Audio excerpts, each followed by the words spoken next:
Salut tout le monde, c'est Xavier, bienvenue sur Watch Mojo français. Aujourd'hui on se retrouve pour le top 20 des meilleures fins de films d'horreur modernes. You're trespassing in my house!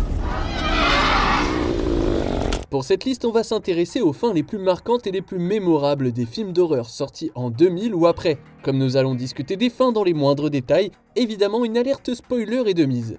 Laquelle de ces fins vous a le plus effrayé? Dites-le moi dans les commentaires. Numéro 20, Le Cercle.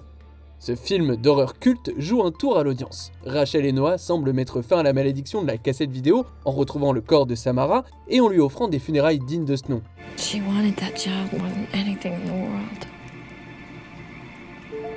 How could she have done that? Mais cette histoire ne suit pas les vieilles règles du briser la malédiction, avoir une fin heureuse. Non, à la place, Noah est tué par Samara et Rachel demande à son fils Aidan de faire une copie de la cassette pour l'épargner du fantôme vengeur. Ainsi, non seulement Samara ne s'est pas souciée de se faire enterrer, mais Rachel a délibérément condamné d'autres personnes et permis à la malédiction de se perpétuer afin de sauver son fils. C'est une fin merveilleuse qui subvertit intelligemment les attentes et introduit un aspect passionnant d'ambiguïté morale dans l'histoire et son protagoniste. What about the person we show it to? What happens to them? Numéro 19, Wedding Nightmare. Samara Weaving incarne Grace Ledomas, une femme qui se retrouve traquée par la famille étendue de son mari dans un jeu de cache-cache brutal. So there's no way for me to win, right? Well, you could, stay hidden till dawn. No, thank you. La famille a été maudite et s'ils ne trouvent pas et ne tuent pas Grace avant le lever du soleil, ils mourront tous. Bien sûr, ils meurent tous et de la manière la plus ridicule qui soit. Grace échappe au rituel et gagne le jeu, ce qui provoque l'explosion de toute la famille Ledomas. Il s'agit d'une séquence habilement dirigée qui frôle sans effort la frontière entre l'horreur et la comédie noire et qui termine le film avec des litres et des litres de sang. Qu'est-ce qu'on peut demander de plus à un film d'horreur? Forgive us! Numéro 18, Sinister. Ce film a, comme il se doit, une fin très sinistre. Ashley, la fille d'Ellison, tombe sous le contrôle d'un démon nommé Bughuul qui pousse les enfants à tuer leur propre famille. A deity? What kind of deity? A very obscure one, dating back to Babylonian times, named Bughuul, the eater of children. Les pauvres Oswald sont les prochains sur la liste. Ashley massacre toute sa famille à la hache et est ensuite emmenée par Bughuul pour vivre avec le reste des enfants tueurs. Le snuff movie qu'Ashley a tourné reste ensuite dans le grenier, attendant que la prochaine victime malheureuse le regarde et devienne maudite. Ainsi, les Oswald meurent, Ashley est enlevée par Bughuul et le démon continue de vivre et de tuer. C'est une fin vicieuse sans aucun semblant de bonheur.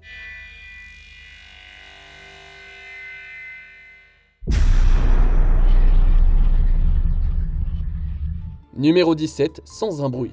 Le film d'horreur populaire de John Krasinski a une fin géniale qui mêle habilement tragédie et triomphe. Il s'agit d'un exercice d'équilibre délicat qui fonctionne parfaitement grâce à la mise en scène assurée de Krasinski. La famille subit une grande perte puisque Lee se sacrifie pour sauver ses enfants.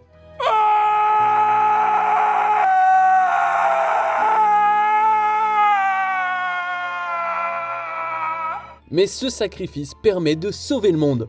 Peut-être. Il permet à Regan de survivre et de découvrir la faiblesse de la créature. Regan et Evelyn utilisent ensuite ces connaissances pour combattre les monstres qui s'approchent et donner à l'humanité une chance de survie. Après 90 minutes de pure tension et de peur soumise, c'était plutôt agréable de voir les humains enfin se défendre.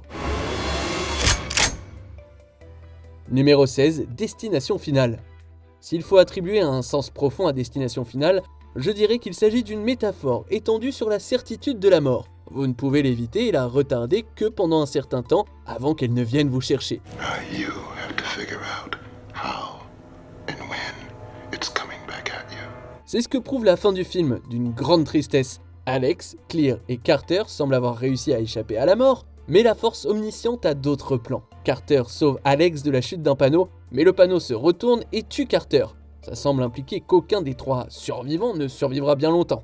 S'il y avait encore un doute, cette théorie a été clarifiée dans la suite, puisqu'Alex meurt en dehors de l'écran et Clear est tué dans une explosion. Numéro 15, Invisible Man. Le scénariste Leigh Whannell, connu pour Saw, a mis à jour le roman emblématique de H.G. Wells en y apportant de nombreuses révisions amusantes et créatives. No one's ever left him before. But he's punished you enough now. Oliver Jackson Cohen joue le rôle du méchant Adrian Griffin, un scientifique qui fabrique une combinaison qui lui permet de devenir invisible. Adrian est l'ex toxique de Cecilia Cass, qui se venge enfin dans le surprenant climax du film. Cecilia utilise la combinaison d'Adrian contre lui et lui ôte violemment la vie. Mais comme elle portait la combinaison, elle réussit à faire passer la mort d'Adrian pour un acte d'automutilation et elle demeure donc libre. C'est une fin triomphante qui intègre intelligemment la technologie de l'histoire et qui permet à son protagoniste de tourner la page, et c'était pas de trop. Numéro 14, Esther. Isabelle Fuhrman incarne avec brio la jeune Esther, une petite fille qui n'est peut-être pas si petite que ça après tout. Esther, 9 ans, est adoptée par Kate et John Coleman, mais elle commence à avoir un comportement inquiétant et un passé troublant, fait de violence et de mort. She's dangerously ill, violent. She killed 7 people that we know of. Kate finit par apprendre que sa fille adoptive est en fait une tueuse en série estonienne adulte souffrant d'un trouble hormonal qui lui donne une apparence juvénile. Le rebondissement est époustouflant et incite les spectateurs à revoir le film en entier pour saisir les indices qui leur ont échappé. Le film se termine sur une note douce amère, Kate tuant Esther mais perdant son mari dans le processus. 911, what is your emergency? I need the police. We have an intruder in our home. Numéro 13, Jusqu'en enfer. Si vous avez vu l'une de ses réalisations Evil Dead, vous savez que Sam Raimi aime son horreur avec une dose généreuse d'humour ironique. Jusqu'en enfer ne fait pas exception à la règle et offre l'horreur absurde que l'on est en droit d'attendre de Raimi. Le film culmine lorsque Christine, incarnée par Alison Lohman, se rend compte qu'elle n'a pas réussi à briser la malédiction qui pesait sur elle avant de tomber sur une voie ferrée. Un portail vers l'enfer s'ouvre sous elle avec des bras spectraux qui l'entraînent à l'intérieur, réalisant ainsi le titre du film. Son petit ami, joué par Justin Long, ne peut que regarder avec horreur Christine appelée au secours. Numéro 12, Les autres. L'histoire de fantôme réalisée en 2001 par Alejandro Amenábar met en scène Nicole Kidman dans le rôle de Grace, mère de 2 enfants, qui vit sur une île au large de la Normandie après la Seconde Guerre mondiale. You listen to me. I've seen them too. Au fil du film, Grace et ses enfants commencent à croire que leur maison est hantée, mais le véritable choc survient vers la fin du film. Is that how she killed you? With a pillow. On apprend en fait que Grace a assassiné ses enfants avant de se donner la mort, et que depuis cet événement tragique, ils habitent la maison en tant que fantômes. Truc de ouf.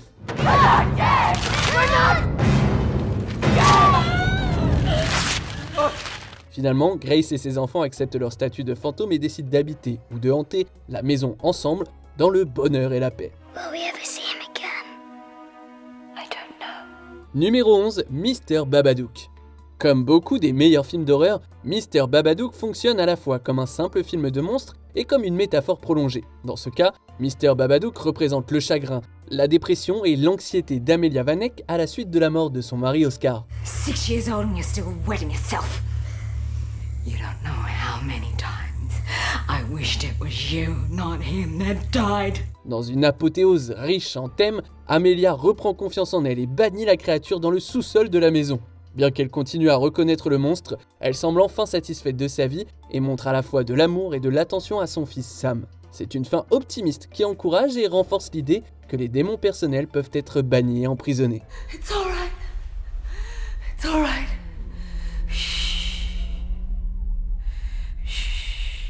Numéro 10, It Follows. Le film d'horreur à petit budget du réalisateur David Robert Mitchell est sorti de nulle part lorsqu'il a choqué le public en 2015.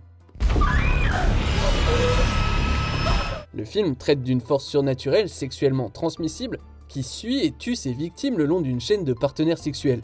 Le seul moyen d'éviter la mort, vous l'avez deviné, la transmettre par un rapport sexuel. À la fin du film, alors que Jay et Paul croient s'être débarrassés de la force lors de l'affrontement sanglant dans la piscine, le film laisse entendre qu'ils ne sont peut-être pas si sûrs après tout. Alors qu'ils marchent paisiblement dans leur quartier de banlieue, on aperçoit au loin une silhouette qui marche lentement derrière eux. C'est une fin d'horreur parfaitement ambiguë qui a laissé le public terrifié.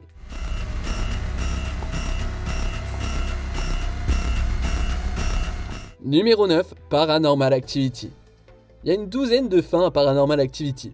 Ok, 3 mais peu importe. Et ils ont choisi celle qui permettait à la série de continuer. C'était probablement la bonne décision, financièrement parlant bien sûr. Dans les 2 fins alternatives, Cathy meurt d'une mort violente, mais la version présentée en salle se déroule un peu différemment. Cathy tue son petit ami Mika, puis s'élance vers la caméra avant qu'un épilogue textuel ne révèle qu'elle a disparu. Cette fin génère d'intenses sentiments de paranoïa, indiquant qu'une femme meurtrière possédée par une présence démoniaque est en liberté.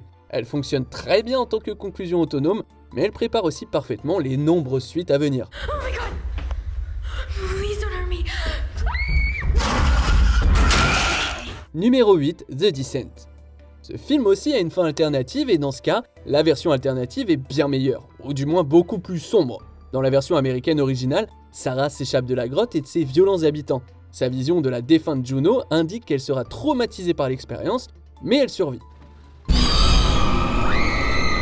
Figurez-vous que ce n'est qu'une partie de la fin originale britannique. Dans celle-ci, la fuite se révèle être une hallucination et Sarah est vraisemblablement tuée par les créatures qui habitent la grotte. C'est une révélation fantastique qui prend habilement le dessus sur le public, lui donnant un faux sentiment d'espoir et de sécurité avant de lui arracher cruellement. C'est comme ça qu'on fait de l'horreur.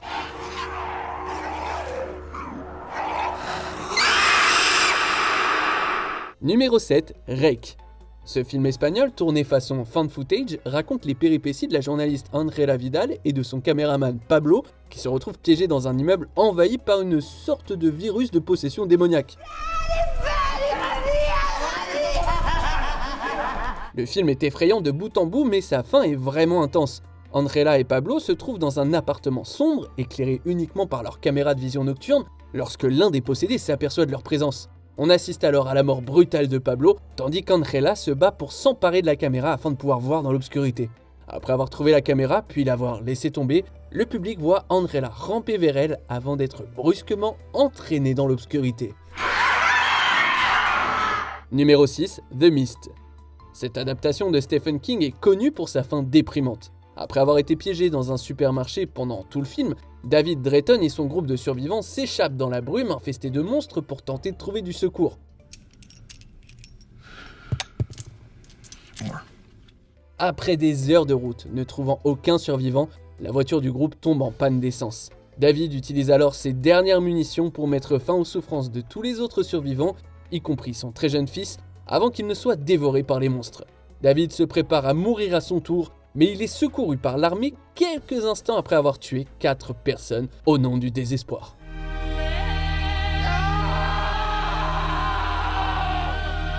Numéro 5, The Witch. Ce récit surnaturel à progression lente n'était peut-être pas le type de film d'horreur auquel beaucoup s'attendaient, mais à la fin du film, l'enfer se déchaîne et nous recevons la visite du diable en personne.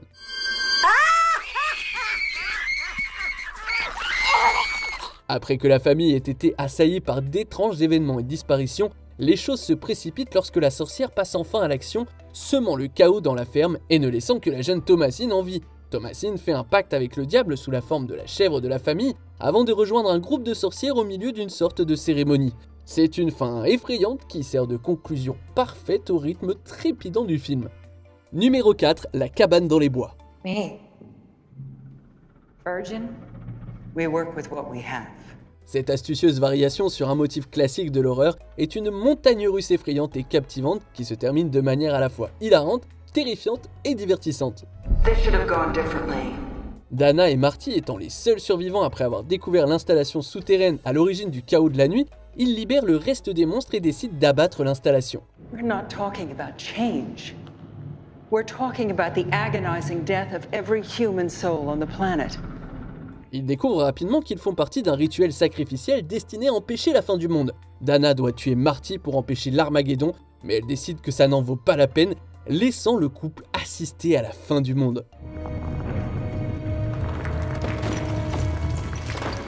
Numéro 3, Hérédité. La plupart des gens ne savaient pas trop à quoi s'attendre avant de commencer Hérédité. On peut dire sans risque de se tromper que nous avons eu plus que ce à quoi nous nous attendions. Après une intrigue complexe impliquant un groupe de sorcières, un démon et un accident tragique, Peter, 16 ans, a été désigné comme le nouvel hôte du démon Paimon.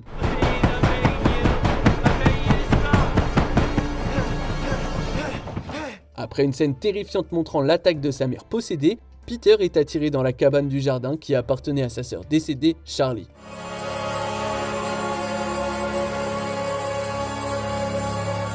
L'âme de Charlie est transférée dans Peter, accomplissant ainsi une prophétie qui, j'imagine, aura des conséquences désastreuses pour le reste du monde.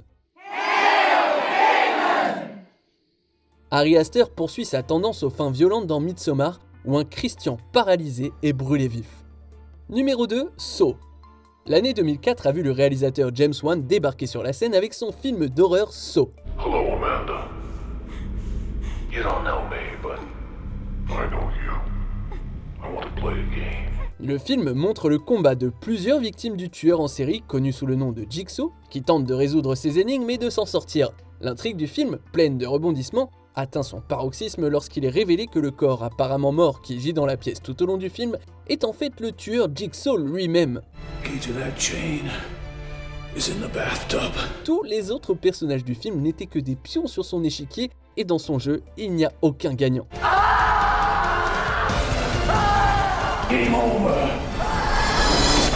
On arrive presque à la fin. Nous publions de nouvelles vidéos chaque jour, alors avant de continuer, abonnez-vous et activez la petite cloche et les notifications sur téléphone pour ne rien rater.